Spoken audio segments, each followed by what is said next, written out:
Hi guys, అందరూ ఎలా ఉన్నారు? బాగున్నారా? Welcome back to my channel Shrenu Lakshmi అండి.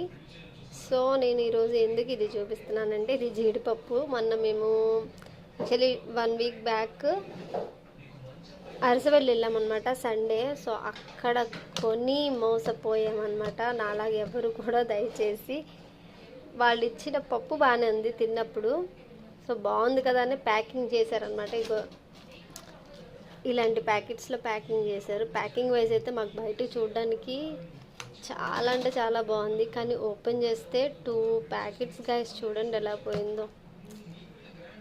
అంత పప్పుకి ఇంత పప్పు మాత్రమే బాగుంది. సో దయచేసి అరసవల్లి వెళ్తే ఎవరు కూడా జీడిపప్పు తీసుకోకండి, తక్కువ అని చెప్పేసి, ఓకేనా? వాళ్ళు ఇచ్చినప్పుడైతే చాలా చాలా బాగుంది. అంటే వాళ్ళు విడిగా ఒక పప్పు ఇచ్చారు తినడానికి. కొంచెం తిన్నాము, బాగుంది కదా అని చెప్పేసి. ప్యాకెట్స్ చూడడానికి కూడా బాగానే ఉన్నాయి ప్యాకింగ్ వైజ్. చూడండి పప్పు ఎంత బాగుంది చూడడానికి. కానీ అదే చూసారా, పురుగు చూసారా, డబ్బులు వేస్ట్ అయిపోయాయి.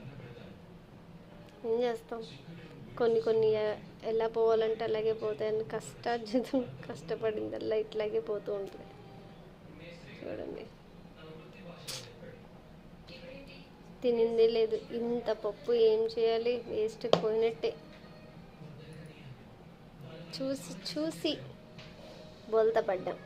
సో మాలాగా మీరు ఎవరు కూడా పడకండి, జాగ్రత్తగా ఉండండి. ఎప్పుడు కూడా ఎక్కడ కూడా తక్కువ అనంగానే ఎవరు మాత్రం తీసుకోకండి, ఓకేనా? Thank you guys, bye.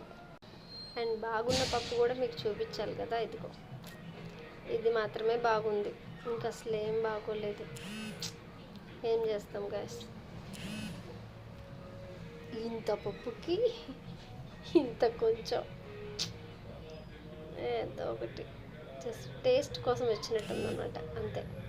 So please నాలాగే ఎవరు కూడా మోసపోకండి, ప్లీజ్ ప్లీజ్ ప్లీజ్ దయచేసి తీసుకోకండి. Take care, bye bye.